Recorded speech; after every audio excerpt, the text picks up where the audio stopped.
FM News Talk 97.1. On-demand audio. We also know this. The American people refuse to be terrorized. Because what the world saw yesterday in the aftermath of the explosions were stories of heroism and kindness and generosity and love. Exhausted runners who kept running to the nearest hospital to give blood, and those who stayed to tend to the wounded, some tearing off their own clothes to make tourniquets. The first responders who ran into the chaos to save lives. The men and women who are still treating the wounded at some of the best hospitals in the world. The president, from his press conference, called it an act of terrorism. Nice, short and sweet press conference. And as I said before, I don't understand the left's need to relitigate Bush's 9/11 response, which I thought was great. I don't understand why anyone is saying anything about Obama's response, because I didn't think that there was anything wrong with that as well.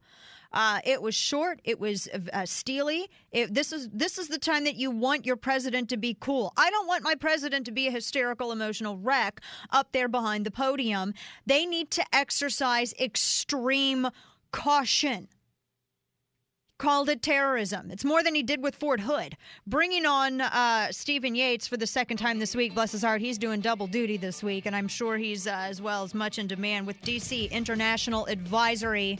Stephen, thanks so much for joining me again. No problem. Very happy to. I want to get your just let me ask you this, just to because this is, for whatever reason, some of our brethren on our side. I disagree with the president on 99.9% of things, but I thought that he handled his first public statements reasonably. I thought he did a good job, and he accurately called it terrorism. And I understand that they had to exercise extreme caution in the beginning. His first statement was so soon after what had happened. What is your response? How do you think he did?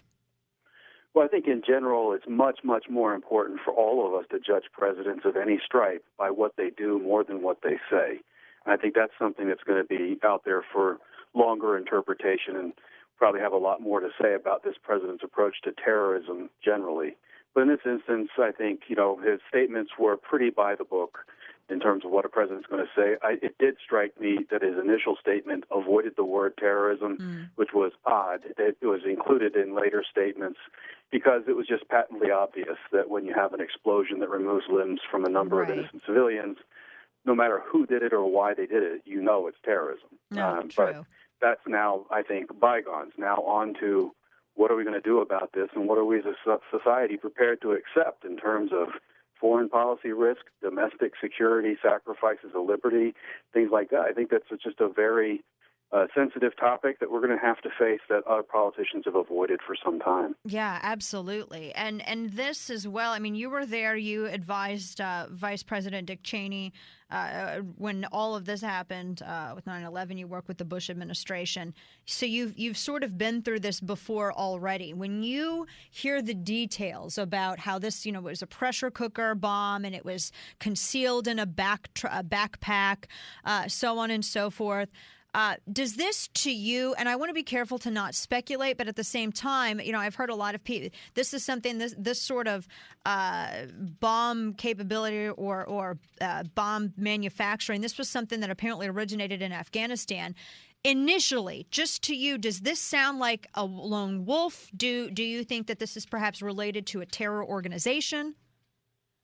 Well, I have to say, I am not a technical or tactical expert when it comes to either military or terrorism. And there are actually some amazing people in our government's employ who know literally everything about these kinds of things. And they aren't talking publicly so much right now. I think this has, when you look at what was done, there are some obvious parallels, or at least even a progression, if you want to look at it, in terms of what the underwear bomber was trying to do, what the Times Square bomber was trying to do. And it's really, fortunately, from our point of view, dumb luck and their ineptitude kept those events from being catastrophic casualty events. Right. And so this is part of a potential pattern, but no one can say conclusively today whether Boston is, in fact, driven by the same kinds of networks and the same kinds of people. I think it would be irresponsible and potentially stupid to exclude that possibility. But what we know for sure is that some enemy is taking the fight to our shores, and they are increasingly achieving success in creating mass casualties and terror. Right. That usually in the wake of something like this, you always have terror groups who it seems like as though they're sort of like vultures. Even if they didn't have anything to do with the event, they want to try to take some sort of credit for it. And there are a couple of different news sources that have talked about what is, I believe, a Somali group, Al-Shabaab, that posted on Twitter last night. They're linked with Al-Qaeda, but they posted some tweets last night saying, oh, this is just a tiny fraction of what is U.S. soldiers inflict on innocent Muslims. And I mean, it's just some really horrible things that they said. I mean, they're trolling, basically. Now tell us, the Somali group Al-Shabaab, would they have the capability to pull something like this off? Because one of the suspects that the FBI is looking at is someone, they just say person of interest rather, is someone who is Saudi national. So would there even be any kind of connection? Is this sort of just a red herring? How would you interpret this?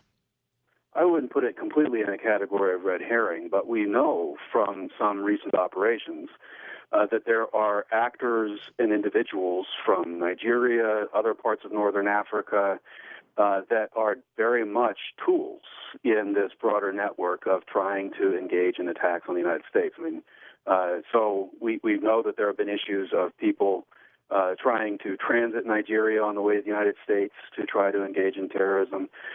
We know that there have been terrorists from across this broad region involved in things in Iraq, in other parts of the world, and other kinds of attacks.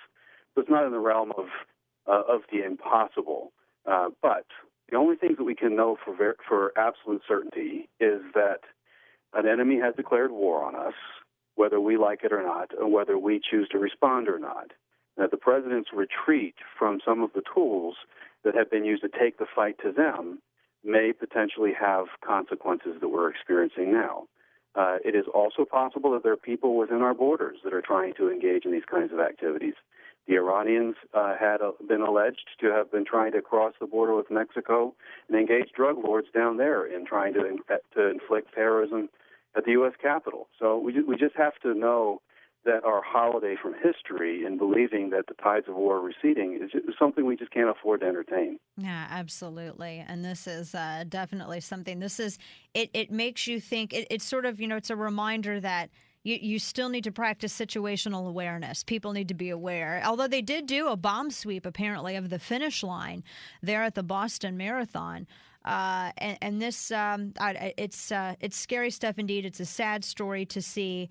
I want to get your thoughts really quickly before we end this segment. Just of some individuals close to the administration, like David Axelrod, somehow trying to link this to conservatives. I just think that's grotesque. And I don't know why any sensible person would take a commentator like that seriously after engaging in quick, rash, and thoroughly irresponsible commentary. And his expertise on terrorism really extends no further than his friend's association with Bill Ayers. And so his commentary on this, I just think, is just outrageous and irresponsible. I think the White House, by contrast, has been more circumspect, but it would be advisable for them to somewhat call in their dogs on this. Yeah, especially with the Bill Ayers connection there. That's a great point. Stephen Yates, D.C. International Advisory, DCIadvisory.org. Stephen, always a pleasure. Thank you so much. Thank you, Dana. Right, take care.